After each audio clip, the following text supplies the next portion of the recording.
Welcome back everyone to another trackside review, and today we're going to be reviewing the 2026 Mattel Collection Diesel. Yeah.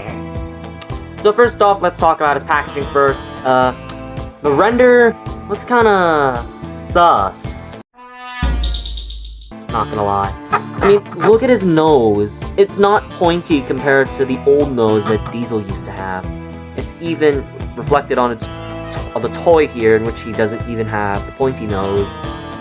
He still keeps the purple eyes from All Engines Go, I assume. And his running board, for some reason, is a red running board, which is kind of reminiscent to Take Along. On the back, I didn't remove the price sticker this time, so you can actually see it on the back of an engine.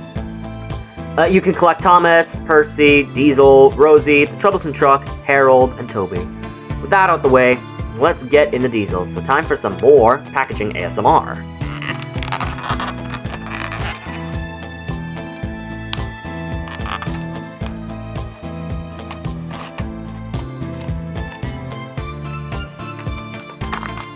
Here's Diesel out of his box, and he's honestly the heaviest 2026 engine I have so far. Let's take a look at that face, and honestly, I think I really like Diesel's new face. What is that? Okay, it's gone. I like the face. It looks like he's about to commit some f***ery, if you know, you know. Yeah, Diesel is made almost entirely out of die cast. Interestingly though, the top is a plastic piece, which is really my only main criticism with him. Also, the fact he has gray wheels, which is morbidly concerning. Diesel also has those little places where you can put a diesel engine's lights. Interestingly though, he has a pretty large face, not gonna lie. Looking on the side here, yeah, you have his vents, generator, and other thingies here. You even have his door, which is nice. Glad we're actually getting cab doors back. The back, look at that! Windows! Nah, I'm not gonna say it. That joke's kinda corny. On the left side, the details are rather the same, and if you look on the bottom, yeah, it's just Diesel's name. I think the chassis is a different color, because if I were to bring in Thomas real quick, yeah, the chassis colors are different. Diesel's is more of a gunmetal, while Thomas is more of a jet black. So, yeah, let's talk about Thomas later. For some reason, Diesel also has this on his chassis. On the front, while it's a bit of a, subtle, on the back, I don't know why, but the difference from heading down to the magnet to the chassis is abrupt, come to think of it. For the negatives, they really should have made that face smaller. You can really consider him the second fat face that I own, after Gordon with his fat face. Hello, fat face! Okay, anyways, stupid Gordon gag aside, yeah, Diesel has a fat face. Also, the fact he has gray wheels, it's kind of awkward.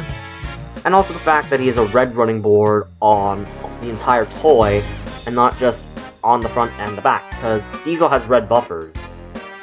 Overall though, other than the plastic top and the die-cast metal body, Diesel is honestly one of my favorite small engines in the range. So let's get him next to some other toys, or other models. First off, we have my collectible Railway Diesel, and the fact that these are 12 years apart from each other is crazy. Like, Diesel does have the printed buffers, but he does suffer from, like, bad scaling if you put him next to an old toy. Here, it's not that bad.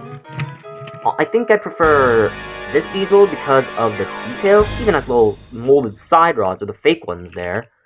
But then again, it has the happy Diesel face, which I really hate. I'm so glad we're heading to these conniving and mischievous faces for Diesel. So yeah, Diesel number 2, you can move out the way. Let's bring in Thomas, and even though Thomas is a bit taller than Diesel, yeah, the two are pretty much a good height. Honestly, makes me kind of appreciate Thomas having a taller chassis. Next, for the meantime, let's bring in Henry real quick, and Henry's running board actually scales very well with Diesel. I'm not sure you can notice that. But speaking of basic scale, the two are kind of fine. Putting him next to an engine's tender, and yeah, Diesel can literally peer in and see the coal. Okay. It's kind of like Diesel's looking for drugs in there, or narcotics. You can move out the way, Henry. Next, let's bring in... Hello, fat face! Gordon, and... yeah, Diesel is a tad bit taller than Gordon, honestly, and Diesel is literally supposed to be the same height as Gordon, and not, like, 4 inches taller. Or, like, what is this? A couple of, you know, a bit higher, you know? Overall, though, Diesel and Gordon, wait, let's do a chassis scaling real quick, and... yeah, it's just basic scaling. You can move out the way, Gordon, and James... and Diesel honestly scales really nice with James. I think out of all my tender engines so far, Diesel scales the best with James. And they also have face mods. Both got rhinoplasty, which is kind of funny. Maybe I might make a skit where Diesel gets rhinoplasty upon James's recommendation. Who knows? Let's move out the way, James, and let's bring in the new Don't Even Trip dog real quick. Don't even scheme, Mad Lad. No, like, let's turn that into a meme or something like that. Let's bring in my other 2026 models again. And yeah, so far, this is my 2026 diecast collection. Of course, I'm planning on getting the Diesel and Troublesome Truck 2-pack once it comes out in Philippine stores, presumably in October.